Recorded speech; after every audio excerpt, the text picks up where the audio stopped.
කවුරු සාදුකාරයක් දෙන්න. සාදු සාදු සාදු. නමස්කාරය කියමු පන්සි සමාදන් වෙමු. නමෝ තස්ස භගවතු අරහතෝ සම්මා සම්බුද්දස්ස. නමෝ තස්ස භගවතු අරහතෝ සම්මා සම්බුද්දස්ස. නමෝ තස්ස භගවතු අරහතෝ සම්මා සම්බුද්දස්ස. බුද්ධං සරණං ගච්ඡාමි. බුද්ධං සරණං ගච්ඡාමි. ධම්මං සරණං ගච්ඡාමි. ධම්මං සරණං ගච්ඡාමි. සංඝං සරණං ගච්ඡාමි. සංඝං සරණං ගච්ඡාමි. ဒ ුතියම්පි බුද්ධං සරණං ගච්ඡාමි. ဒ ුතියම්පි බුද්ධං සරණං ගච්ඡාමි. ဒ ුතියම්පි ධම්මං සරණං ගච්ඡාමි. ဒ ුතියම්පි ධම්මං සරණං ගච්ඡාමි. ဒ ුතියම්පි සංඝං සරණං ගච්ඡාමි. ဒ ුතියම්පි සංඝං සරණං ගච්ඡාමි. තතියම්පි බුද්ධං සරණං ගච්ඡාමි. තතියම්පි බුද්ධං සරණං ගච්ඡාමි. තතියම්පි ධම්මං සරණං ගච්ඡාමි. තතියම්පි ධම්මං සරණං ගච්ඡාමි. තතියම්පි සංඝං සරණං ගච්ඡාමි. තතියම්පි සංඝං සරණං ගච්ඡාමි. පාණාතිපාතා වේරමණී සික්ඛාපදං සමාදියාමි. පාණාතිපාතා වේරමණී සික්ඛාපදං සමාදියාමි.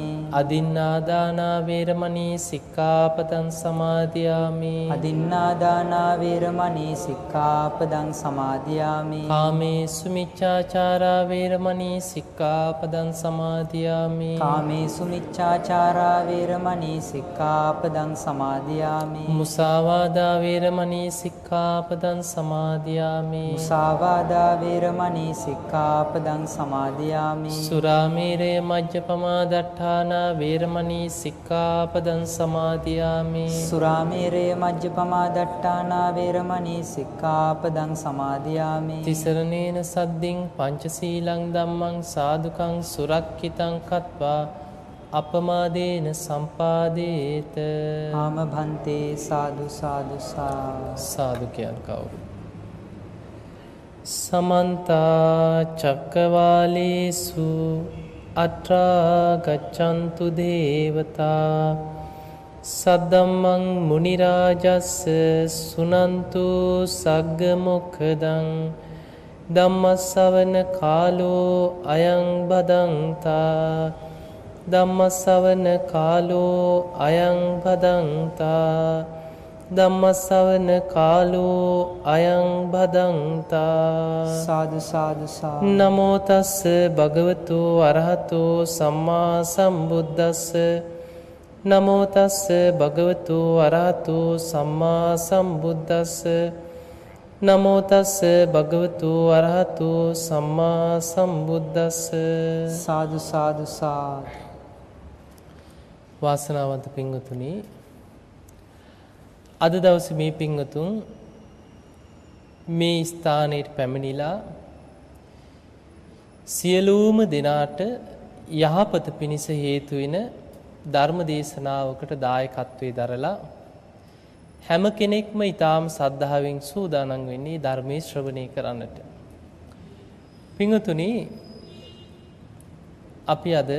අපි කාගේ ජීවිතවලට වැදගත් ධර්ම කාරණා ටිකක් සාකච්ඡා කරමු. සාමාන්‍යයෙන් ඔබ අහලා තියෙනවා බුදුරජාණන් වහන්සේගේ ධර්මයේ හැම කෙනෙකුටම බණ අහන හැම කෙනෙකුටම ධර්මය අවබෝධ කරගන්න පුළුවන් වෙනවද? පුළුවන්කමක් වෙන්නේ නැහැ. බුදුරජාණන් වහන්සේ පෙන්නනවා මේ ලෝකේ එකිනෙකාගේ ඉන්ද්‍රිය ධර්මයන් වල ස්වභාවය උන්වහන්සේ පෙන්නනවා. බුදුරජාණන් වහන්සේට තියෙනවා විශේෂ ඥානයක්. කෙනෙක් දිහා බැලූ පමණින්ම යාගේ ඉන්ද්‍රිය ධර්මය අවබෝධ කිරීමේ කුසලතා දැකීමේ නුවණක් තියෙනවා. ඒ තමයි ඉන්ද්‍රිය පරෝපරියත්තේ ඥානය. ඒ නුවණින් බුදුරජාණන් වහන්සේ කෙනෙක් දිහා දකිද්දී උන්වහන්සේට වැටහෙනවා මේ පුද්ගලයාට මේ විදිහට ධර්මයේ කිව්වොත් මේ පුද්ගලයා අවබෝධ කරගන්නවා. මේ පුද්ගලයාට ධර්මයේ දේශනා කරන්න ඕන මේ විදිහටයි. එතකොට ඒ කෙනාට අදාළ ක්‍රමී බුදුරජාණන් වහන්සේ දකිනවා. සමහර පුද්ගලයෝ ඉන්නවා කොයි තරම් ධර්ම දේශනා කරත් ධර්මයට යොමු වෙන්නේ නැති අයත් ඉන්නවා. එතකොට බුදුරජාණන් වහන්සේ පෙන්නනවා ඒ පුද්ගලයන්ගේ ඉන්ද්‍රිය ධර්මවල වෙනස්කම් මත බුදුරජාණන් වහන්සේ මේ ලෝකයේ සියලුම පුද්ගලයන් කොටස් 4කට බෙදලා තියෙනවා. කොටස් කීයක්ද? 4ක්. පළවෙනි කණ්ඩායම තමයි උග්ගටි තඤ්ඤෝ. අහලා තියෙනවද? උග්ගටි තඤ්ඤෝ කියලා කොටසක් විස්තර කරනවා. ඒ අය ධර්මය අවබෝධ කර ගැනීමේ කුසලතාවයන්, ඒ කියන්නේ සංසාරිකව පාරමී ධර්මයන් දියුණු කරලා ඉන්ද්‍රිය ධර්ම දියුණු කරගත් අය. උග්ගටි තඤ්ඤ කියන්නේ ඉහළටම ඉන්ද්‍රිය වැඩිච්ච පිරිසක්. ඒ අයට ධර්මය අවබෝධ කරගන්න ලොකු වෙහෙසක් දරන්න අවශ්‍ය නැහැ. සමහර වෙලාවට එක ගාථා පාඨයෙන් නිවන් අවබෝධ කරනවා. ඔබට මතක ඇති උපතිස්ස කෝලිත කියන දෙන්න. බුදුරජාණන් වහන්සේගෙනුත් නෙමෙයි බණ ඇහුවේ. අස්සජී මහරහතන් වහන්සේගෙන්. උන්වහන්සේ එක ගාථාවයි වදාළේ. "යේ ධම්මා හේතුප්පබවා තේසං හේතු තථාගතෝ ආහ තේසංචයෝ නිරෝධෝ එවං වාදී මහා සමනෝ." මේක තමයි බුදුරජාණන් වහන්සේගේ දේශනාව කියලා. යම් හේතුවක් නිසා යම් ඵලයක් හට ගන්නවා නම් ඒ හේතුව බුදුරජාණන් වහන්සේ පෙන්වුවා. ඒ හේතුව නැති කිරීමෙන් මේ ඵලය නිරුද්ධ වෙනවා. මේ අර හේතුඵල සම්බන්ධේ පටිච්ච සම්පාද ධර්මයේ හකුලෝලා ගාථාවකින් ප්‍රකාශ කරා. ඒ ගාථාව අහලා අවසන් වෙනකොට උපතිස්ස කියන තරුණයා සෝවාන් ඵලයටපත් වුණා. එතකොට ඒ ගාථාව අපි කොයිතරම් අහලා ඇද්ද? කොයිතරම් දේශනා අහලා තියෙනවද? නමුත් ඇයි අපිට ධර්මය අවබෝධ නොවෙන්නේ? ඒකට හේතුව අර ධර්මයේ දියුණු කිරීමේ ඉන්ද්‍රිය ධර්ම, ධර්ම අවබෝධයේ පිණිස සංසාරිකව ඉන්ද්‍රිය ධර්ම දියුණු කරලා පාරමී ධර්ම දියුණු කරලා තිබ්බ නිසා ගාථාවේ පුංචි ගාථාවක් ඇහෙනකොට අර දියුණු කරපු පාරමී ධර්මයන් මතුවෙලා උතුම් සෝවාන් ඵලයටපත් වුණා. ඊළඟට මේ අස්සජී මහරහතන් වහන්සේගෙන් අහගත්ත ගාථාව උපතිස්ස කියන තරුණයා හොයාගෙන ගියා තමන්ගේ අනිත් මිත්‍රයව. කවුද? කෝලිත. කෝලිත මිත්‍රයා මුණ ගැහිලා කියනවා මට ධර්මයේ මුණ ගැහුණා. හොඳට අහගන්න කියලා ඒ ගාථාවේ පද දෙකයි කිව්වේ. ඒ පද දෙක හොඳට අහගෙන නුවණින් විමසනකොට කෝලිත සෝවාන් ඵලයටපත් වුණා. එතකොට බලන්න මේ දෙන්න තමයි සාරිපුත්ත මොග්ගල්ලාන නමින් ගෞතම බුද්ධ ශාසනය තුල අග්‍ර ශ්‍රාවක තනතුරු ලැබුවේ. එතකොට ගාථා පාඨයක් අහලා පුංචි ගාථාවේ සමහරට පද දෙකක් අහලා ධර්මය අවබෝධ කරන අය හිටියා මේ ලෝකේ. එතකොට එවැනි අයට බුදුරජාණන් වහන්සේ පෙන්නනවා ඒ අය උග්ගටි තඤ්ඤෝ. කෙටියෙන් වදාළ ධර්මය අවබෝධ කරගන්න දක්ෂයි. ඔබ අහලා ඇති මේ බුද්ධ ශාසනයේ කෙටියෙන් වදාළ ධර්මය අවබෝධ කරගත්ත භික්ෂුන් වහන්සේලා අතර අග්‍රම කෙනා කවුද? බාහිය දාරුචීරිය මහරහතන් වහන්සේ. අහලා තියෙනවද? දරපතුරු ටිකක් ඇඳගත්ත කෙනෙක්. මේ කෙනා වෙළඳාමේ ගිය නාවිකෙක්, නැවියෙක්. නැව්වල ගැල්වල බඩු පටවගෙන ගිහිල්ලා නැව්වලට මේ බඩු පටවගෙන මුහුදෙන් තවත් රටවල් වල ගිහිල්ලා වෙළඳාමේ කරන කෙනෙක්. හදිස්සියෙම කුණාටුවකට අහුවෙලා නැව මුහුදුපත් වුණා. අවසානයේ ලී කෑල්ලක් අහු වුණා නැවේ. මේ ලී කොටයක්. කොටේ එල්ලිලා බාහිය බොහොම අමාරුවෙන් අතෙන් මුහුදේ අතෙන් තමයි ටික ටික වතුර පීනගෙන අර කොටේ එල්ලිලා දවස් ගානකට පස්සේ ගොඩබිමකට ගොඩ ගැහුවා. ගොඩබිමට එනකොට ඇඟේ ඇඳුනුත් නැහැ. ඔක්කොම මුහුදට ගිහිල්ලා. ඔබ දකින්න ඇති සුනාමි වලට අහුවෙච්ච අය ඇඳුම්වත් ඉතුරු වුණාද? නැහැ. ඒවත් ගැලවිලා ගියා. ඇඳිවතත් නැතුව තමයි මිනි ගොඩ ගහලා තිබ්බේ.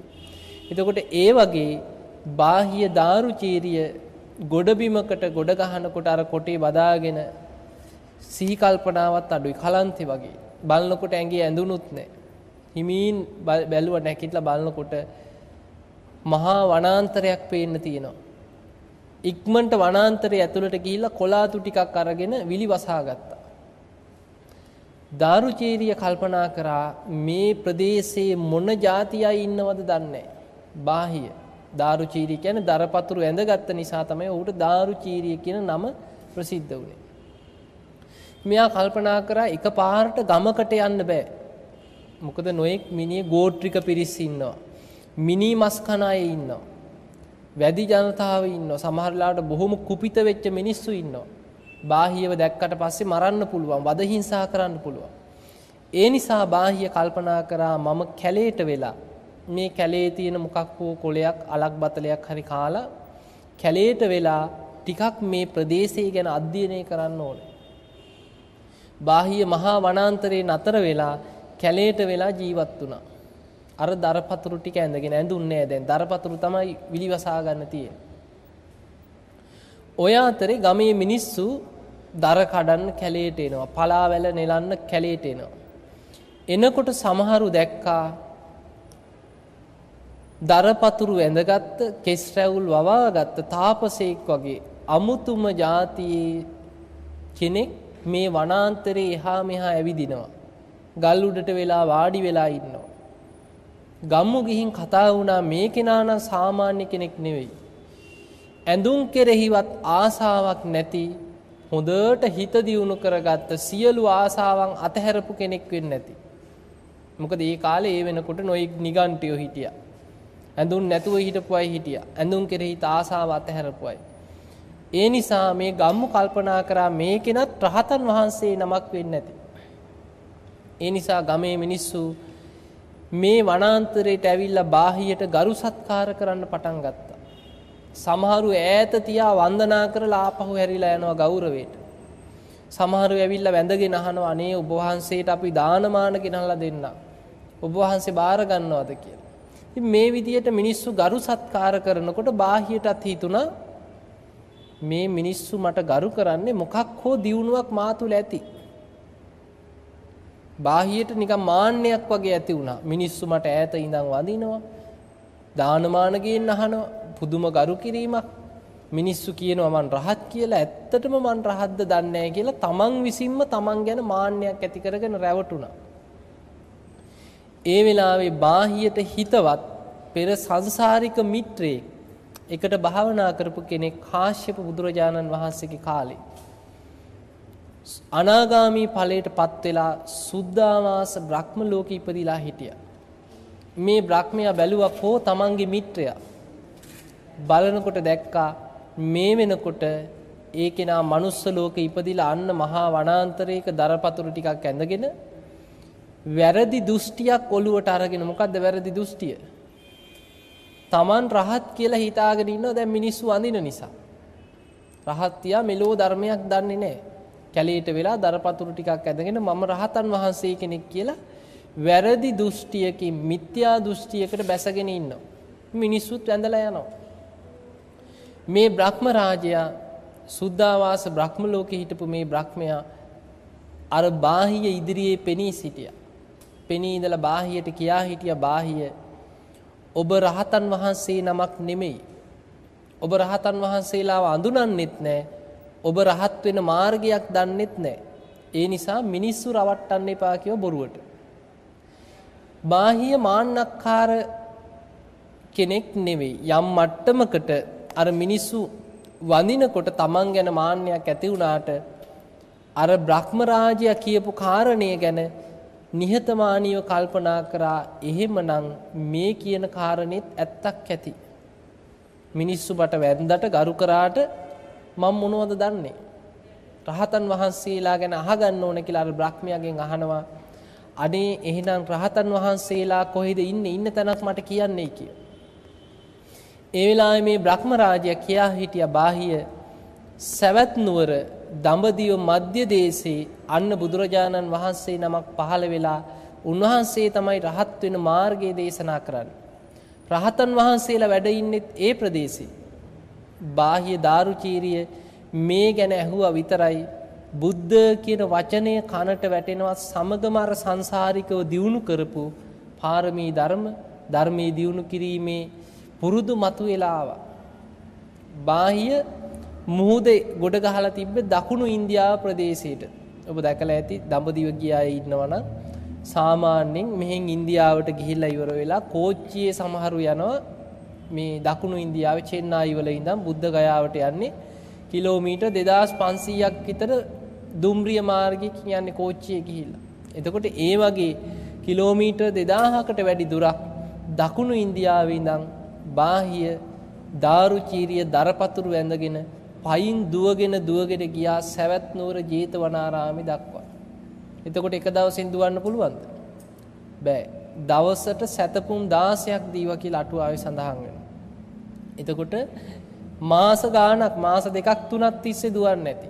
එක දවසක් දුවගෙන ගිහිල්ලා මග නතර වෙලා මොනවා හරි කාලා බීලා කොහේ හරි ගහක් යට හරි පාරක් අයිනක හරි නිදා ගන්නවා. පහවදා උදේට අවදි වෙලා ආයෙමත් දුවගෙන යනවා සවැත් නුවර තියෙන කොයි පැත්තේද කියලා අහගෙන. ඔහොම දුවගෙන ගිහිල්ලා දවසක් බුදුරජාණන් වහන්සේ පිණ්ඩපාතේ වැඩම කරලා ඉදා උදෑසන දරපතුරු වැඳගත්ත හිඟන්නෙක් වගේ මිනිස්සෙක් කේස් රැවුල් වවාගෙන දහඩිය දාගෙන දැන් මේ මාස ගානක් තිස්සේ දුවගෙන ඇවිල්ලා. මොකද ඇඳුම් ඇඳලා නාලා පිරිසිදු වෙලා කොණ්ඩේ කපලා රැවුල කපාගෙන ඇවිල්ලාද? නෑ, පිස්සෙක් වගේ මිනිස්සෙක්. දරපතුරු ඇඳගෙන දුවගෙන ආව ජේතවනාරාමයට. එහෙම කෙනෙක් පාරේ දිව්වත් අද මිනිස්සු කියන්නේත් මොකක්ද ඇඟිල්ල දික් කරලා. අන්න පිස්සෙක් කියයි. ඒකට ඒ වගේ මේ බාහිය දුවගෙන ගියා ජේතවනාරාමයට. යනකොට ස්වාමින් වහන්සේලා කීප නමක් එලිමහනේ සක්මන් කරනවා. වන්දනා කරලා ඇහුවා අනේ ස්වාමීනි බුදුරජාණන් වහන්සේ කොහෙද වැඩ ඉන්නේ? උන්වහන්සේ ඉන්න තැනක් මට ඉක්මනට කියන්නේ කියලා. ඒ ස්වාමින් වහන්සේලා කියනවා ඔබ කවුද? මම බාහිය කීවා. බාහිය බුදුරජාණන් වහන්සේ පිණ්ඩපාතේ වැඩම කරා.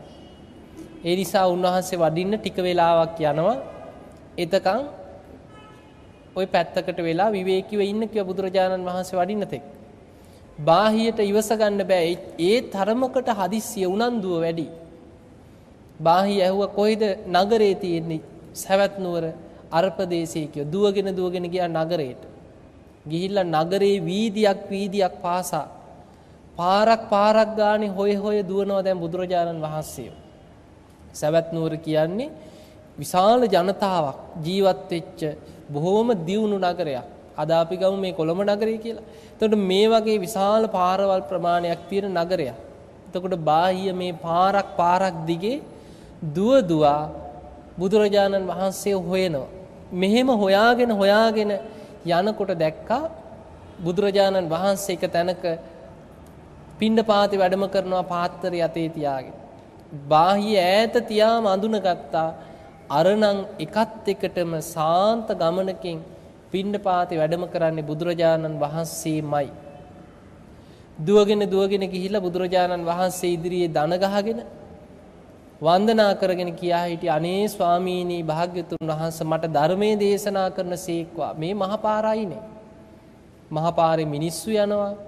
ඒ කාලේ තිබ්බ වාහන මොනවද? අශ්ව රථ. ඊළඟට මේ ගොන්නු බැඳපු කරත්ත. මේවා තමයි ඒ කාලේ තිබ්බ වාහන. එතකොට මේ වාහන ඒ කාලේ තිබ්බ අශ්ව රථ, මේ කරත්ත, සත්තු, ඊළඟට මිනිස්සු, ගැල් මේවා පාරේ එහා මෙහා යනවා. ඒ අස්සේ මේ මහා පාර අයිනේ දන ගහගෙන බණ කියන්න කියලා.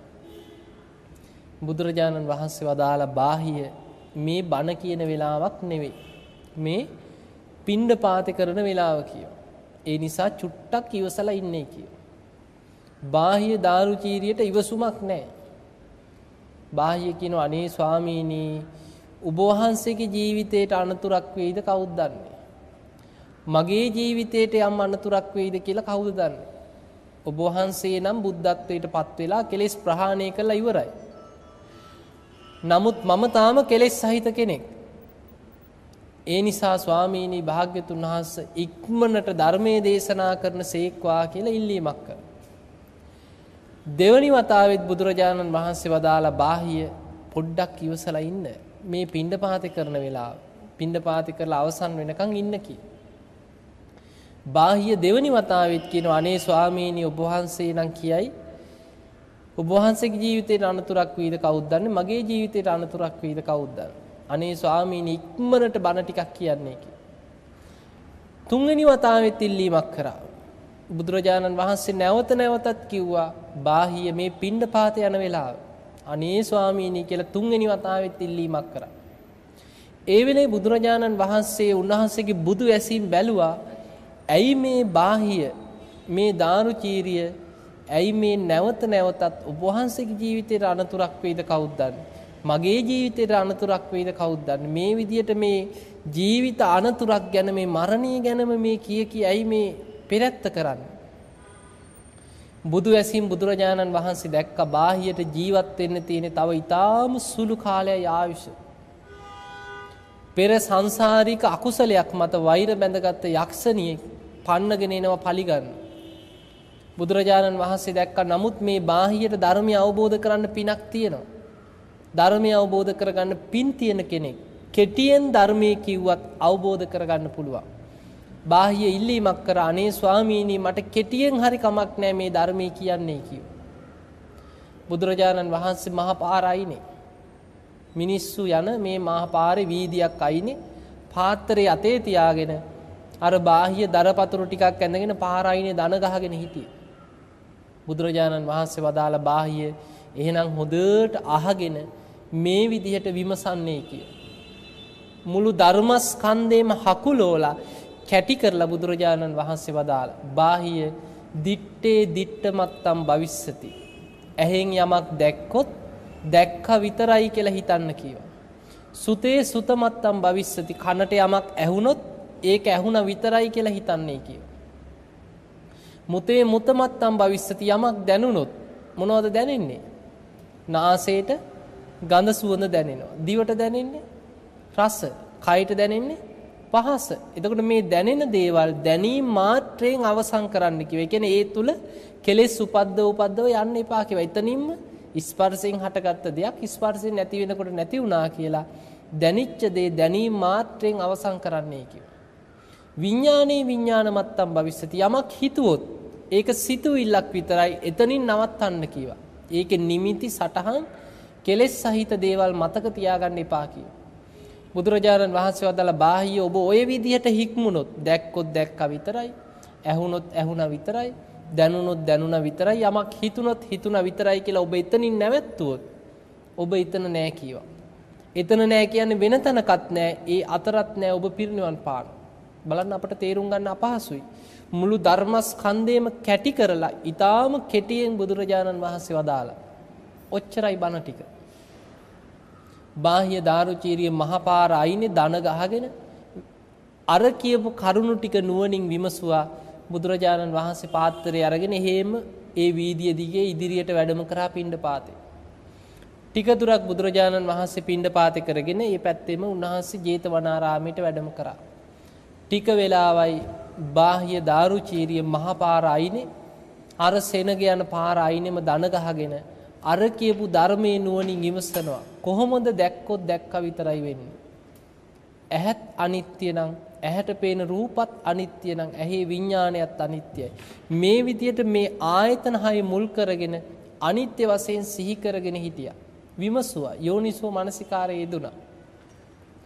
ඒ වෙලාවේ තමන්ගේ ගොදුර හොයාගෙන සංසාරික වෛරයක් මත ආපු යක්ෂණිය දැක්කා.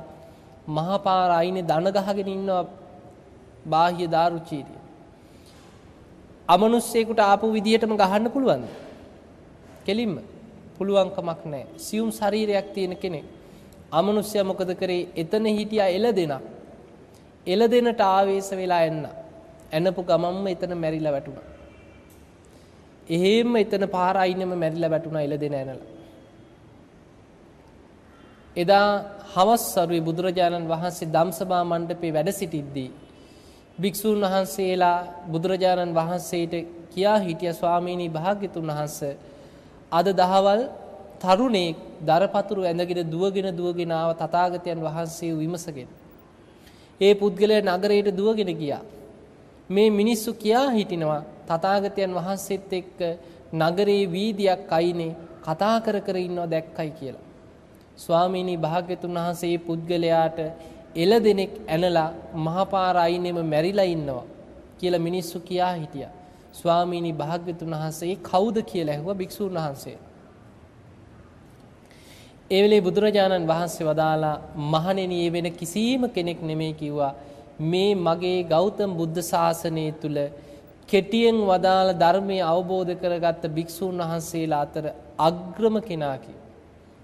ඒ කෙනාගේ ශරීරයේ ඉක්මනට ගෙනහලා ආදාහනය කරලා චෛත්‍යයක් හදන්න කිව්වා. දෙව් මිනිස් ලෝකයාටම වන්දනා කරගෙන පින් කරගන්න පුළුවන්. බලන්න අර මහපාර අයිනේ දරපතුරු ටිකක් ඇඳගෙන ධර්මයේ නුවණින් විමසනකොට අර යක්ෂණිය එළදෙනකට ආවේශ වෙලා එන්නට ඒ වෙලාවෙම පිරිනිවන් පෑවා. එහෙම නිකම් මැරලා වැටුණා නෙමෙයි. ධර්මයේ නුවණින් විමසමින් ධර්මය අවබෝධ කරගත්තා. ඒ සැනින්ම පිරිනිවන් පෑවා. බුදුරජාණන් වහන්සේ ඒ දේහය ගෙනල්ලා ආදාහනය කරලා චෛත්‍යයක් හැදුවා. එතකොට බලන්න කෙටියෙන් වදාළ ධර්මය අවබෝධ කරගන්න අය බුද්ධ ශාසනය තුල ඉන්නවා.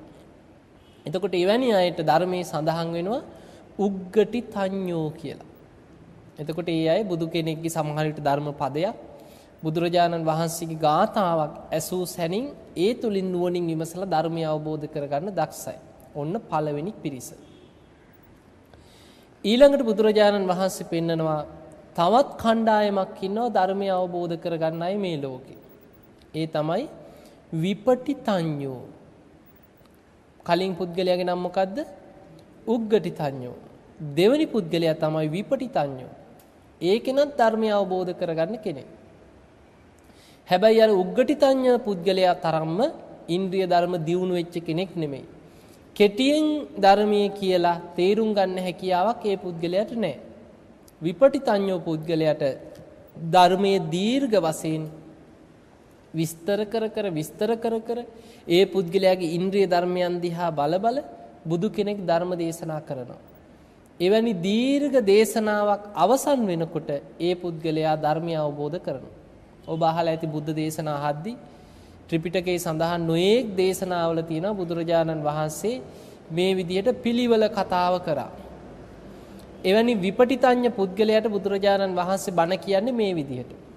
බුදුරජාණන් වහන්සේ බලනවා අද දවසේ කවුද ධර්මය අවබෝධ කරගන්න අය කියලා බලනවා ධර්ම දේශනා කරන වෙලාවේ. බලලා ඒ පුද්ගලයා අරමුණු කරගෙන තමයි බුදුරජාණන් වහන්සේ එදාට බණ කියන්නේ. ඒ ධර්මයේ දේශනා කරද්දී පිළිවෙල කතාවක් කරනවා. පිළිවෙල කතාව කියන්නේ කෙනෙක්ගේ පංච නීවරණ ධර්ම යටපත් වෙලා ධර්ම අවබෝධයට තමන්ගේ හිත නැඹුරු වෙන විදිහට හිත සකස් වෙනවා මේ පිළිවෙල කතාව තුලින්. පිළිවෙල කතාවේදී බුදුරජාණන් වහන්සේ ඉස්සල්ලාම දාන කතා, දානය ගැන, දානේ විපාක ගැන ධර්ම දේශනා කරගෙන යනවා. සීල කතා, සීලය ගැන, සග්ග කතා, ස්වර්ගය ගැන, සුගතිය ඉපදීම ගැන පින්දහම් කරලා සුගතිය උපත කරා යන ආකාරය ගැන දේශනා කරනවා. කාමානං ආදීනවා, මේ පංචකාමයන්ගේ ආදීනව ගැන බුදුරජාණන් වහන්සේ බණ කියනවා. නෛෂ්ක්‍රම්‍ය ආනිසංස, ඒ කියන්නේ අතහැරීමේ ආනිසංස, මේ කාමයන් අතහැරීම තුළ කොයිතරම් සැපයක් තියනවද කියලා බුදුරජාණන් වහන්සේ බණ කියනවා. එතකොට මේ දාන කතා, සීල කතා, සග්ග කතා, කාමානං ආදීනව, නෛෂ්ක්‍රම්‍ය ආනිසංස මේ විදියට පිළිවෙලට ක්‍රමානුකූලව ධර්මයේ කරුණු කියාගෙන යද්දී අර බණහගෙන ඉන්න අයගේ හිත්වල පංච නීවරණ ධර්මයන් යටපත් වෙලා අර බුදුරජාණන් වහන්සේගේ දේශනාවම අරමුණු කරගෙන හිත එකඟ වෙනවා. හිතේ සමාධියක් ඇති වෙනවා. ඒක ධර්මයේ තියෙන හොඳ අවධානයෙන් බණ ඇහුවොත් හොඳට හිත එකඟ කරගෙන හිත පිහිටවාගෙන බණ අහනවා නම් ඒ දේශනාව තුලම හිත තැම්පත් වෙලා හිත එකඟ වෙනවා. එතකොට ඒ විදිහට අර පිළිවෙල කතාව බුදු කෙනෙක් කරගෙන යද්දි දාන කතා, සීල කතා, සග්ග කතා, කාමානං ආදීනවන්, නෛෂ්ක්‍රම්‍ය ආනිසංස මේ විදිහට පිළිවෙලට ධර්ම කරුණු කියාගෙන යද්දි ඒ පුද්ගලයාගේ හිත හොඳට පිරිසිදු භාවයටපත් වෙලා ධර්මාවබෝධයට නැඹුරු වෙනවා. ධර්මාවබෝධයට නැඹුරු වෙනකොට බුදුරජාණන් වහන්සේට වැටහෙනවා ඒ පුද්ගලයාගේ හිත දැන් ධර්මාවබෝධයට නැඹුරු වෙලා තියෙන්නේ. නීවරණ යටපත් වෙලා තියෙන්නේ කියලා. ඒ වෙලේ බුදුරජාණන් වහන්සේ බුදු කෙනෙකුට පමණක් පවත්විය හැකි චතුරාර්ය සත්‍ය ඇතුළත් ධර්ම දේශනාවක් පවත්වනවා. මොකක්ද මේ ධර්ම දේශනාවට කියන්නේ? සාමුක්ඛංසික දේශනාව කියලා අහලා නැද්ද? සාමුක්ඛංසික දේශනාව කියනවා. ඒ කියන්නේ බුදු කෙනෙක් විසින් පවත්වන දේශනාවක්. කෙනෙක්ගේ ඉන්ද්‍රිය ධර්මයන් දිහා බලලා ඒ ධර්ම දේශනාව අවසන් වෙනකොට ඒ කෙනාගේ හිත කෙලෙසුන්ගෙන් මිදිලා එක්ක අරහත්ත්වයටපත් වෙනවා, එක්ක සකදාගාමී වෙනවා, එක්ක අනාගාමී වෙනවා, එක්ක සෝවාන් වෙනවා. ඒ විදිහට තමන්ගේ අර තියෙන සංයෝජන ධර්මයන් ප්‍රහාණය වෙලා යන විදිහටම ඉලක්ක කරලා දේශනා කරන දීර්ඝ දේශනාවක් සාමුක්ඛංශික දේශනාව කියන්නේ. ඒ දේශනාව ගැන ධර්මයේ සඳහන් වෙන්නේ ඊටාම දීර්ඝ දේශනයක්, බුදු කෙනෙකුට පමණක් කළ හැකි දේශනයක් හැටියට. සාරිපුත්ත මහරහතන් වහන්සේටවත් සාමුක්ඛංශික දේශනාවක් පවත්වන්න පුළුවන් කමක් නැහැ. ඒ සාමුක්ඛංශික දේශනාව පවත්වන්න පුළුවන් බුදු කෙනෙකුට පමණයි. එතකොට බුදුරජාණන් වහන්සේගේ ඒ දීර්ඝ දේශනාව අවසන් වෙනකොට අර හොඳ සද්ධාවෙන් ගෞරවයෙන් හිත පිහිටවාගෙන ධර්මයේ ශ්‍රවණය කරපුගෙන හිටපු කෙනා දේශනාව අවසන් වෙනකොට ධර්මය අවබෝධ කරනවා. ඒ තමයි දෙවනි පුද්ගලයා, විපටිතඤ්ඤෝ කියන කෙනා. දැන් මතකද පළවෙනි කෙනා ගැන? උග්ගටිතඤ්ඤෝ. ඒ කෙනාට කෙටියෙන් වදාළ ධර්මයේ ගාථාවක් කිව්වත් ගාථා පාඨයක් සමාහිත ඉදාම කෙටියෙන් කියන ධර්මය අවබෝධ කරගන්න දක්ෂයි. විපටිතඤ්ඤෝ කියන කෙනාට කෙටියෙන් වදාළ ධර්මය අවබෝධ කරගන්න අපහසුයි. ඒ කෙනාට දීර්ඝ දේශනාවක් කළ යුතුයි. ඒ දීර්ඝ දේශනාව කරන්නේ බුදුරජාණන් වහන්සේ එයාගේ ඉන්ද්‍රිය ධර්මයන් බලලා පිළිවෙල කතාව කරලා එයාගේ හිත හොඳට එකඟ වෙලා නීවරණ යටපත් වෙලා ධර්ම අවබෝධයට නැඹුරු වුණාට පස්සේ සාමුක්ඛංශික කියන බුදු කෙනෙකුට පමණක් කළ හැකි චතුරාර්ය සත්‍ය ඇතුළත් දීර්ඝ ධර්ම දේශනාව පවත්වනවා.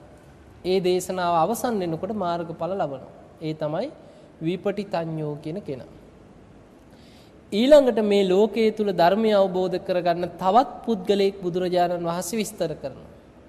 ඒ තමයි නෙය්‍ය කියන පුද්ගලයා. ඒ කියන්නේ අද මේ ලෝකයේ ඉන්න හැම කෙනෙක්ම, ඔබත් මමත් අපි සෑම කෙනෙක්ම අද දියුණු කරගන්න තියෙන ওই ක්‍රමයට. නෙය්‍ය කියන විදිහට. කියන්නේ අද බුදුරජාණන් වහන්සේත් නෑ. අද සමාජයට ගාථා පාඨයක් ඇහුවා කියලා අපට දියුණු වෙන්නෙත් නෑ. නමුත් බුදුරජාණන් වහන්සේ පෙන්වන නෙය්‍ය කියන පුද්ගලයා කොහොමද ධර්මයේ කරා යන්නේ? සුතා. එයා ඉස්ලාම් බුදුරජාණන් වහන්සේගේ ධර්මයේ හොඳට ශ්‍රවණය කරන්නට ඕනේ. දතා. ඒ ශ්‍රවණය කරපු ධර්මයේ ධාරණය කරගන්නවා, මතක තියාගන්න උත්සාහ කරන ධර්මයේ. වචසා ಪರಿචිතා.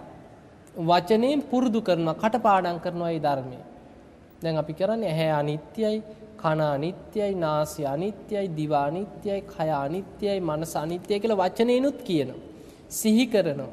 තමයිලාට ධර්ම කරුණු අපි කටපාඩම් කරනවා, නුවණින් විමසනවා.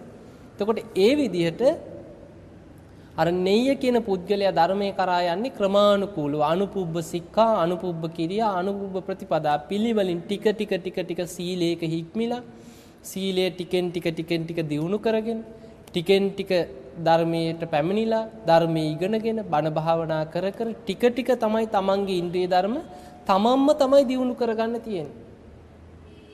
තමන්ගේ හිත දිහා බලලා, ඉන්ද්‍රිය ධර්ම දිහා බලලා ඉලක්කයට බණ කියන්න පුළුවන් කෙනෙක් අද ලෝකේ නැහැ. බුදුරජාණන් වහන්සේ පිරිනිවන් පාලා. නමුත් අද අපට තියෙන අපේ ඉන්ද්‍රිය ධර්ම අපිම තේරුම් අරගෙන ඉන්ද්‍රිය ධර්ම වැඩෙන විදිහට අපි ධර්මයේ ටිකෙන් ටික දියුණු කරගන්න. ඒ ක්‍රමේ තමයි සුතා. හොඳට ඉස්සෙල්ලා ධර්මයේ ශ්‍රවණය කරන්නට ඕන. දතා.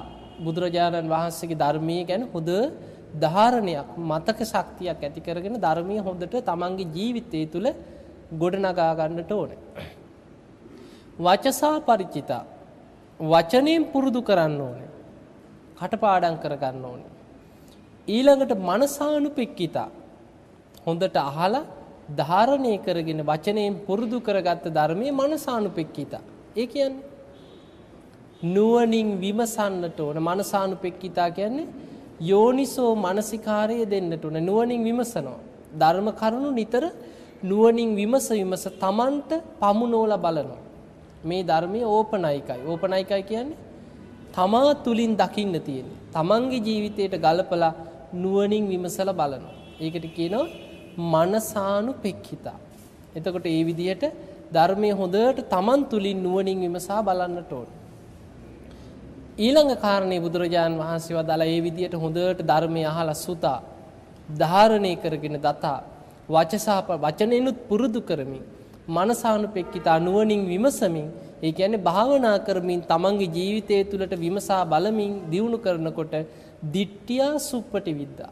ඒ කෙනාගේ දෘෂ්ටිය ඍජු වෙලා ආර්ය සත්‍ය ගැන සම්මා දිට්ඨියක් ඇති වෙනවා. චතුරාර්ය සත්‍ය ගැන අවබෝධ ඥානයට යාගේ දෘෂ්ටිය නැඹුරු වෙලා එනවා. එතකොට ඒ ක්‍රමයට තමයි ටික ටික තමන්ටම අද ධර්මයේ දියුණු කරගන්න තියෙන්නේ.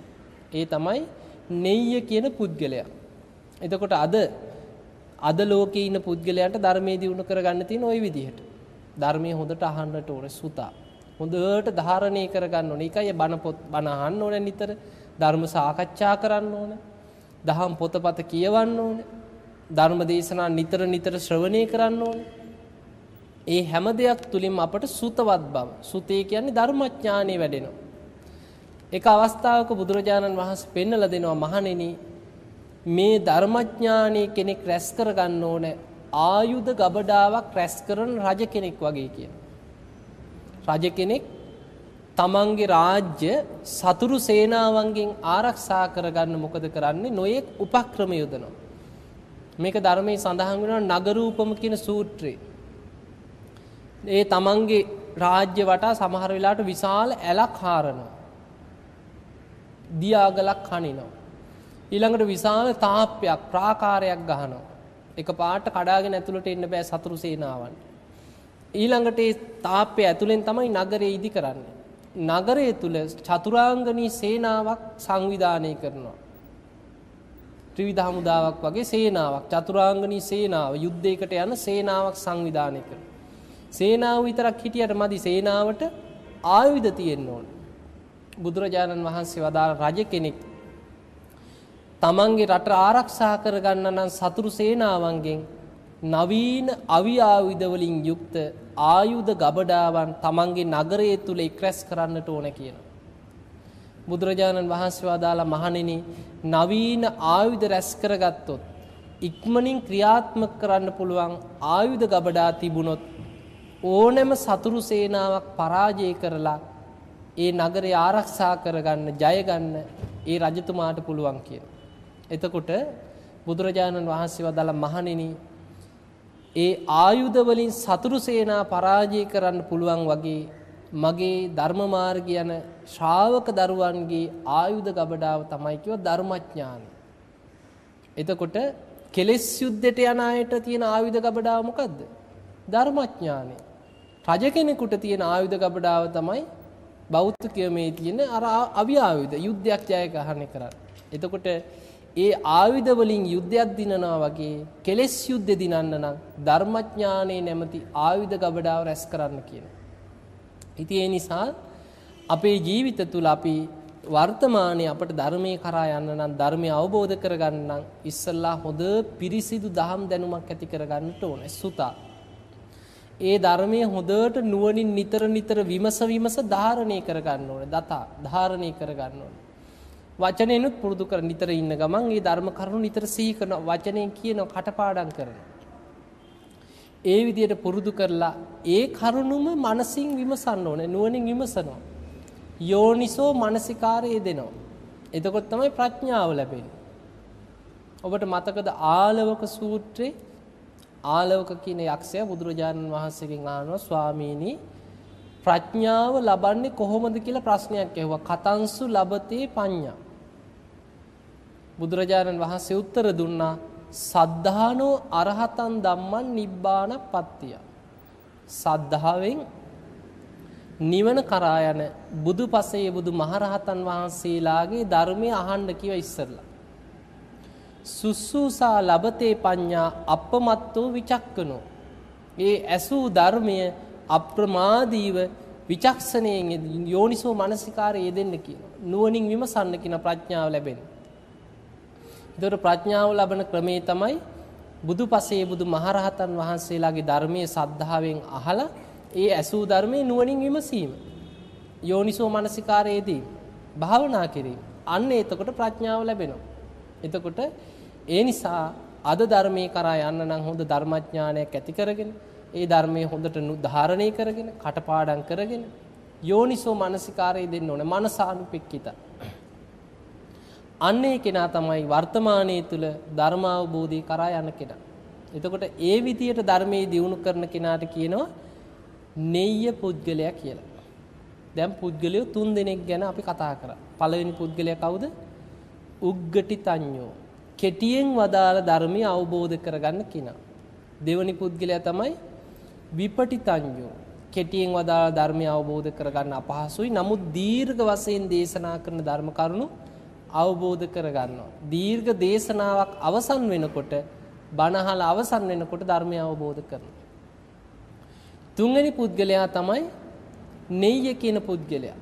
ඒ පුද්ගලයා ධර්මයේ හොඳට අහලා ධාරණය කරගෙන වචනයෙන් පුරුදු කරලා නුවණින් විමසමින් තමන්ම බණ භාවනා කරගෙන තමන්ගේ ජීවිතයට ධර්මයේ ගලපගෙන ටිකෙන් ටික තමන්ගේම ඉන්ද්‍රිය ධර්ම දිහා බලමින් තමන්ම දියුණු කරගෙන ධර්ම අවබෝධය කරා උත්සාහයෙන් ගමන් කළ යුතුයි.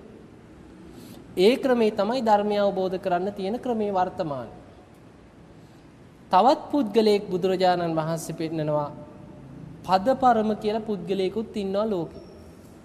ඒතර උග්ගටිතඤ්ඤ, විපටිතඤ්ඤ, නෙය්‍ය, පදපරම. පදපරම කියන්නේ ධර්මය අවබෝධ කරගන්න බැරි කෙනා. කවුද ධර්මය අවබෝධ කරගන්න බැරි කෙනා කියන එක බුදුරජාණන් වහන්සේ විස්තර කරනවා. දුප්පඤ්ඤෝ හෝති. ඒ කෙනා මෝඩ කෙනෙක්, දුෂ්ප්‍රඥයි. ජලෝ ඒලමෝකෝ කෙලතොලු කෙනෙක්. දැකලා තියෙනවද කෙල පෙරාගෙන ඉන්න මන්ද බුද්ධිකයි. එතකොට අන්න ඒ වගේ ජලෝ ඒලමෝකෝ කියන්නේ මන්ද බුද්ධිකයි, කෙලතොලුයි.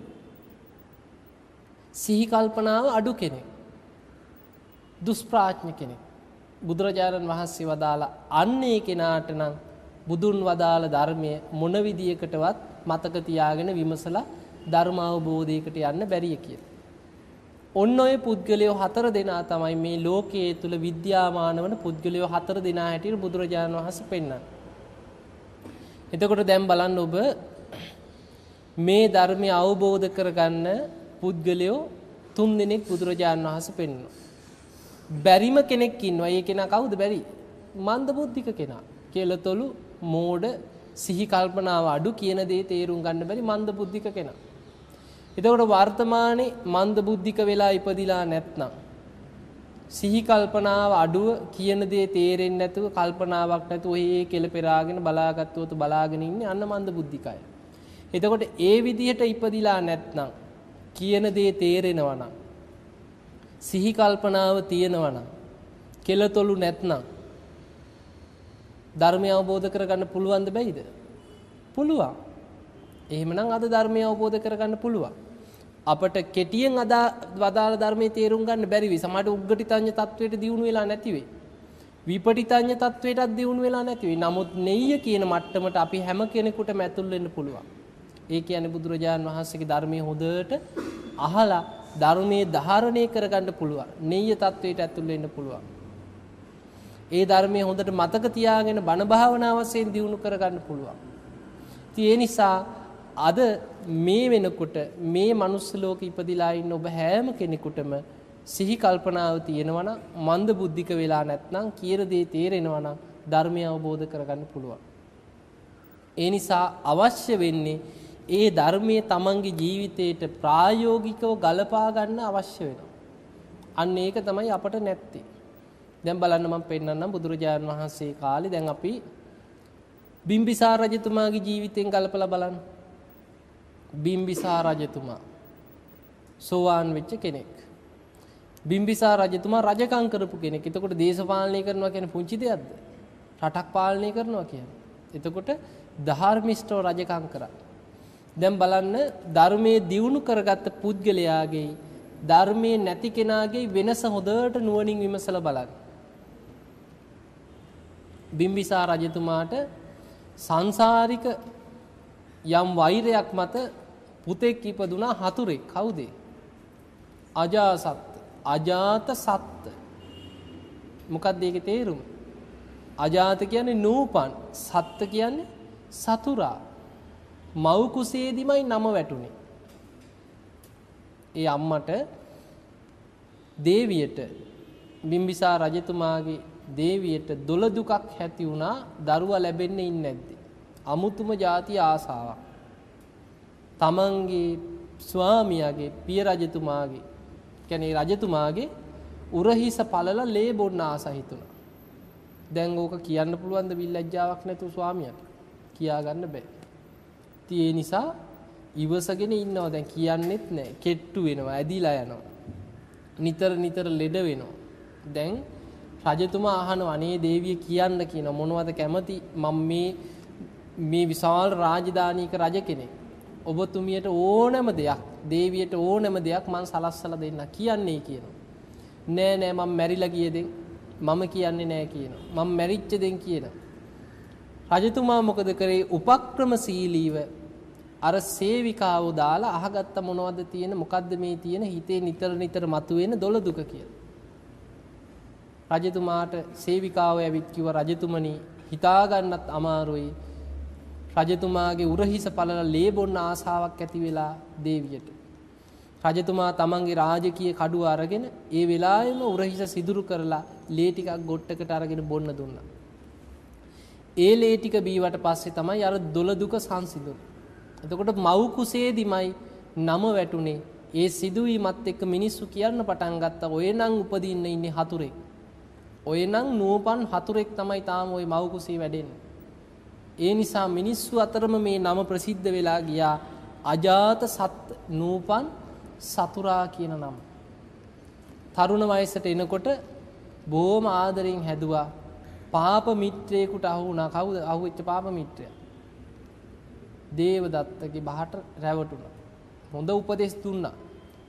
දේවදත්ත උපදෙස් දුන්නා වයසට ගිහින් රජකම් කරලා වැඩක් නැහැ. තරුණ කාලෙම රජකම ඉල්ල ගන්න කිව්වා. ඉල්ලුවානේ ඉල්ලපු ගමන් රජකම දුන්නා පිය රජතුමා. ඊට පස්සේ දේවදත්ත උපදෙස් දුන්නා ඔය රජකම දුන්නට රජවරු ඕක උපක්‍රමයක්. ඔය රජකම දුන්නට කුමන්ත්‍රණය කරලා නුඹව මරලා රජකම ගනි. ඒ නිසා පිය රජතුමාව හිර කරන්න කිව්වා. හිරේට දාන්න කිව්වා. දේවදත්තගේ බහහපු අජාසත් රජතුමා පිය රජතුමාව හිර කරා. ටික දවසක් යනකොට දේවදත්ත තව උපදෙසක් දුන්නා. දේවදත්ත කියා හිටියා ඔය පිය රජතුමා එක්ක අනිත් රාජකීය පිරිස පුරෝහිතවරු ඇමතිවරු හිතවත්. ඔබට වඩා ගරු කරනවා. ඒ නිසා හිරමැදිරිය ඇතුලේ ඉඳගෙන හරි කුමන්ත්‍රණය කරලා නුඹව මරලා රජකම ගනි. ඒ නිසා කන්න නොදී මරන්න කීවා. අන්න දීපු උපදේශ. ඊට පස්සේ ඒ උපදේශ පිළිගත් අජාසත් රජතුමා කෑම බීම දීම තහනම් කරා. දැන් පුංචි හිර කුටියකට දාලා කාමරයකට දාලා මේ සාමාන්‍ය මිනිස්සෙක් රජකම් කරපු කෙනෙක්. එතකොට රටක් පාලනය කරපු කෙනෙකුව පුංචි කාමරයකට දාලා හිර කුටියකට දාලා කන්න දෙන්නෙත් නැහැ. මුල් කාලේ තමන්ගේ අම්මට බලන්න යන්න දුන්නා. අන්තිමට ඒකත් නැවැත්තුවා. දේවිය බත් මුලක් ඉනේ ගහගෙන ගිහිල්ලා තමන්ගේ ස්වාමියාට කවලා ජීවත් කෙරෙව්වා. ඒක නැවැත්තුවට පස්සේ තමන්ට කන්න දෙන බත් ටික අඹරලා ඉවර වෙලා ඇඟේ ගාගෙන ගිහිල්ලා ගුලි කරලා ඒ ටික සූරලා දීලා ජීවත් කෙරෙව්වා. ඒකත් ආරංචි වුණාට පස්සේ තමන්ගේ අම්මටවත් බලන්න යන්න දුන්නේ නැහැ තමන්ගේ තාත්තව. පිය රජතුමාව හිර කරා. හිර කරලා නිකන් නෙමෙයි දස වද දුන්නා. අදත් ඔබ රජගහ නුවරට ගියොත් දඹදිව වන්දනාවේ ඇවෙනවා නම් රජගහ නුවර තියෙනවා අදත් බිම්බිසාර රජතුමා හිර කරපු හිර කුටිය තිබ්බ තැන. අද එතනට ගිහිල්ලා තමන්ගේ වම් අත පැත්තෙන් බලපුවාම ඈත පේනවා ගිජ්ජකූට පර්වතයේ බුදුරජාණන් වහන්සේ වැඩ හිටපු කුටිය. එතකොට ධර්මයේ සඳහන් වෙනවා මේ හිර කුටියේ පුංචි කවුලුවක් තිබිලා තියෙනවා. ඒ කවුලුවෙන් බලපුවාම ඈතට පේනවලු බුදුරජාණන් වහන්සේ ගිජ්ජකූට පර්වතයෙන් එළියට වැඩම කරලා සක්මන් කරන හැටි. පිණ්ඩපාත යන හැටි පේනවා. ඒ දිහා බලාගෙන බුද්ධානුස්සතිය වඩනවා. ධම්මානුස්සතිය වඩනවා. සංඝ ගුණ සිහි කරන ඔන්න කකුල් පළලා ලුණු දාලා දෙන්න තියෙන දසවද ඔක්කොම දුන්නා. නමුත් වෛර කරාද? නෑ. ඔන්න ඔතනින් තේරුම් ගන්න අද කෙනෙකුට ඕක වුණොත් දැන් අද අපි ගමු හතර පොයිට සිල් ගන්න, බණහන, බණ පොත් කියෝන උපාසකම්ම කෙනෙක් හරි උපාසක මහත්තයෙක්ව හරි කාමරයකට දාලා දරුවෙක් කන්න නොදී තියලා තියනවා කියමු. බුදු ගුණ සිහි කර කර ඉඳීද කාමරයට වෙලා? සිහි කරයිද? නෑ. ධර්මයේ සිහි වෙයිද? අනිත්‍ය භාවනාව කරයිද? නෑ. අර දරුවට සාප කර කර මැරෙන්න. මම මැරිලා හරි මුගෙන් පලි ගන්නවා. මං සතෙක් සර්පෙක් වෙලා හරි මුගෙන් පලි ගන්නවා. යකෙක් වෙලා හරි බෙල්ල මිරිකනවා. ඔහොම නෙමෙයිද මැරෙන්නේ අද? අන්න ඒ නිසා සමහර වෙලාවට කොච්චර බණ ඇහුවත්, බණ පොත් කියෙව්වත්, සිල් ගත්තත් ප්‍රායෝගිකව ධර්මයේ ගලප ගන්න දක්ෂ නැහැ තමන්ගේ ජීවිතේ. ඒ නිසා බොහෝ වෙලාවට මේ මරණාසන්න මොහොතේ පුංචි දේවල් හිතේ වෛර හැටියට තියාගෙන මැරිලා අපාගාමී වෙනවා. ඉතින් ඒ නිසා ධර්මයේ ගලප ගන්න ඕනේ තමන්ගේ ජීවිතේට. ඒ නිසා හොඳ අපේ ජීවිතේට ආදර්ශයක් බිම්බිසාර රජතුමා මරණාසන්න මොහොතේ අරතරම් වද හිංසා කරලවත් හිතේ වෛරය පිහිටව ගත්තේ නැහැ. හිතේ ද්වේෂ කරේ නැහැ. වද දීලා මැරුවා. මරණින් මත්තේ දිව්‍ය ලෝකේ ඉපදුනා. ජනවසබ කියලා දෙවි කෙනෙක් වෙලා ඉපදුනා. බුදුරජාණන් වහන්සේ මුණ ගැහින්න ඇවිල්ලා ධර්ම සාකච්ඡා කරලා බුදුරජාණන් වහන්සේට කියා හිටිය ස්වාමීනි මන් දැන් සකදාගාමි ඵලයටපත් වෙන්න භාවනා කරනවා කිව්ව දිව්‍ය ලෝකේ ඉඳන්. දීඝනිකායේ තියෙන ජනවසබ සූත්‍රය. එතකොට එවැනි දේශනාවලින් පේනවා තමන්ගේ ජීවිතේ ප්‍රායෝගිකව ධර්මයේ ගලපාගත් අය.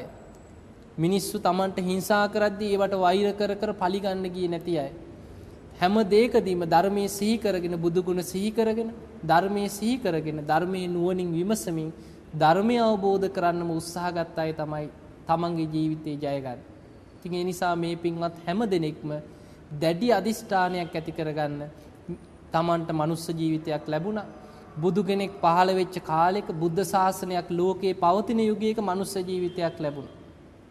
ඒ විතරක් නෙමෙයි මන්ද බුද්ධික වෙලා ඉපදිලත් නැහැ. සිහි කල්පනාව හොඳට තියෙනවා. නුවණ කල්පනාව තියෙනවා. අර ධර්මයේ සඳහන් කරපු උග්ගටිතඤ්ඤ විපටිතඤ්ඤ නෙය්‍ය කියන පුද්ගලයන් තුන් දෙනා අතර තමන් ඉන්නවා. එතකොට නෙය්‍ය කියන මට්ටමටපත් වෙලා ඔබටත් ධර්මයේ හොඳට ඉගෙනගෙන ධාරණය කරගෙන නුවණින් විමසලා ධර්මය අවබෝධ කර ගැනීමේ හැකියාව තවමත් ඔබ තුල තියෙනවා. ඒ නිසා හැම කෙනෙක්ම දැඩි අදිෂ්ඨානයක් ඇති කරගන්න මම නම් මගේ ජීවිතය දවසින් දවස මොහොතින් මොහොත ශරණෙන් ශරණේ මරණය කරා ලං වෙනවා. මේ මරණයේ ඉදිරියේ අප්‍රමාදීව වීරියෙන් ධර්මයේම දියුණු කරගෙන උතුම් ධර්මයම අවබෝධ කරගන්න මහන්සි ගන්නවා කියන අදිෂ්ඨානය ඇති කරගන්න. ඉතින් පින්වතුනි අද ධර්මයේ ශ්‍රවණය කිරීමෙන් තමන්ගේ ජීවිතේ රැස් කරගත්ත සියලුම පුණ්‍ය ධර්මයන් අපි පළමුවෙන්ම පින් කැමති සියලු දෙවියන්ට අනුමෝදන් කරමු. දෙවියෝ මේ පින් දැක බලා අනුමෝදන් වෙත්වා. දෙවියන්ගේ දිව්‍ය අසයිසුරු වර්ධනය කරගෙන සියලු දෙවියෝ දිව්‍ය ලෝක 6ෙම වාසය කරන බ්‍රහ්ම ලෝක ආදී සියලු දිව්‍ය බ්‍රහ්ම ලෝකයන්ගේ වාසය කරන සියලු දෙවියන් බ්‍රහ්මයන් මේ පින් දැක බලා අනුමෝදන් වෙත්වා. ඒ සියලු දෙවියෝ උතුම් වූ ධර්මයම අවබෝධ කරගෙන සංසාර දුකින් අත මිදේවා කියලා සාදු කියන්නේ. ඒ වගේම අද ධර්ම දේශනාවේ දායකත්වයේ දරන මේ පින්වතුන් බලාපොරොත්තු වෙනවා තමන් නමින් මිය පරලෝකයේ පවුලේ ඥාතීන්ට පින් අනුමෝදන් කරන්න. ඉතින් මේ පින්වතුන් නමින් මිය පරලෝකයේ තමන්ගේ දෙමව්පියන් ඥාතීන් ආදී යම් තාක් පිරිසක් මිය ගිහින් ඉන්නවනම් ඒ අය නම් වශයෙන් සිහි කරගෙන හිතින් සිහිපත් කරන්න. හිතින් ඒ අයව සිහි කරනකොට ඒ අය කොහේ හිටියත් අරමුණු වෙනවා. ඒ නිසා අද ධර්ම දේශනාවෙන් රැස් කරගත්ත සියලුම පුණ්‍ය ධර්මයන් මේ පින්වතුන් නමින් මිය පරලෝකයේ සියලු ඥාතීන්ට අනුමෝදන් වෙත්වා. ඥාතීන්ගේ පරලෝක ජීවිත සැපවත් වේවා. මිය පරලෝකීය ඥාතීන්ද සංසාර දුකින් අත මිදේවා කියලා සාදු කියන්නේ.